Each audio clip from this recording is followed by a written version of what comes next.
জন প্রার্থীকে ফিরে পেয়েছেন, বাকি 4 জন উচ্চ আদালতে রিট করার প্রস্তুতি নিচ্ছেন। ভোটের যে উৎসব এবং প্রাণবন্ততা দেখার কথা, আমরা সেই উৎসব এবং প্রাণবন্ততা দেখছি না। গণভোটে গণজট সৃষ্টি হয়ে যেতে পারে। 1 ঘন্টা বাড়ানো উচিত, অথবা আরো 1 ঘন্টা আগে শুরু করা উচিত, তাহলে হয়তো সকল ভোটাররা ভোট দিতে পারবে। 5টি আপিল শুনানি হয়েছে এবং শুনানি অন্তে মাননীয় ইলেকশন ট্রাইব্যুনাল 3টি আপিল মঞ্জুর করেছেন, 2টি আপিল নামঞ্জুর করেছেন। এই 2টি আপিলের নামঞ্জুরের বিরুদ্ধে আমরা উচ্চ আদালতে যাব। যে 3টি মঞ্জুর হয়েছে তার মধ্যে মোহাম্মদ মামুনুর রহিম টাঙ্গাইল 6 ওনারটা মঞ্জুর হয়েছে, AKM ফজলুল হক জামালপুর ওনারটা মঞ্জুর হয়েছে, অ্যাডভোকেট মোহাম্মদ আব্দুল রশিদ সাতক্ষীরা 4 ওনারটা মঞ্জুর হয়েছে। তো আমরা এখন পর্যন্ত সর্বমোট 25টি আপিল শুনানি করেছি এবং 25টি আপিলের মধ্যে 21টি আপিল মঞ্জুর হয়েছে। 21 জন প্রার্থীকে ফিরে পেয়েছেন, বাকি 4 জন উচ্চ আদালতে রিট করার প্রস্তুতি নিচ্ছেন। আমরা মনে করি এই ভোটটি উৎসবমুখর করতে প্রার্থীর উপস্থিতি খুব গুরুত্বপূর্ণ। সেই বিবেচনায় জাতীয় পার্টি 243টি জন প্রার্থীকে মনোনয়ন দিয়েছিলেন। তার মধ্যে আমরা প্রায় 40টির মতো মনোনয়ন বাতিল হয়েছিল। তার মধ্যে প্রায় 35টি বাতিলের বিরুদ্ধে আপিল করা হয়েছে। তার মধ্যে 25টি আপিল শুনানি হয়েছে। আমরা মনে করি আমরা ন্যায় বিচার পাবো। পাশাপাশি দেশে ভোটের যে উৎসব এবং প্রাণবন্ততা দেখার কথা, আমরা সেই উৎসব এবং প্রাণবন্ততা দেখছি না।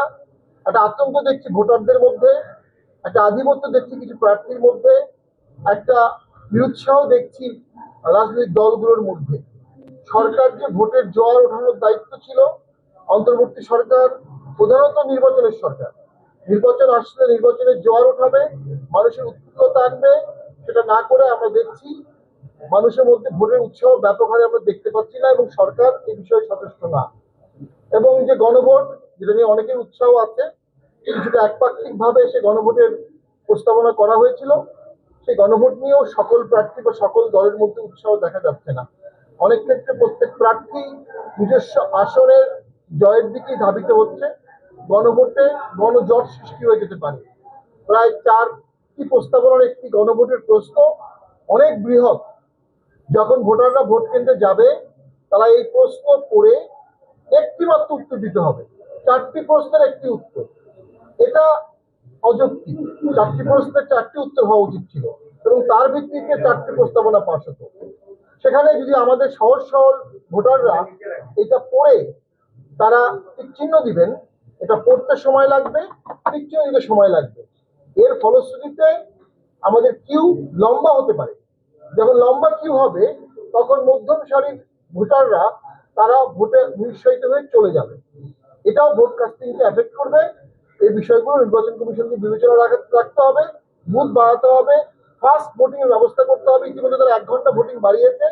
আমি মনে করি এটা আরো 1 ঘন্টা বাড়ানো উচিত, অথবা আরো 1 ঘন্টা আগে শুরু করা উচিত, তাহলে হয়তো সকল ভোটাররা ভোট দিতে পারবে।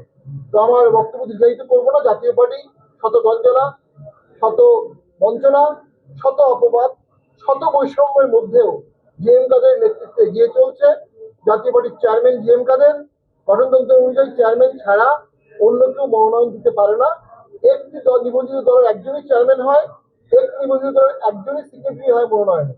জাতীয় পার্টির চেয়ারম্যান সেই সিগনেটারি, ওই সিগনেচার দিয়ে এই মনোনয়নগুলো দেওয়া হয়েছে এবং সেগুলো বৈধ হয়েছে। তো আমরা নির্বাচন কমিশনের কাছে কৃতজ্ঞ এবং ধন্যবাদ জানাচ্ছি।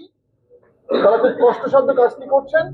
প্রতিদিন প্রায় শতাধিক আপিল শুনছেন এবং সেগুলো ডিসপোজ অফ করছেন, আদেশ লিখছেন, ফাস্ট ট্র্যাকে করছেন। আমরা মনে করি তারা ধন্যবাদ প্রাপ্য।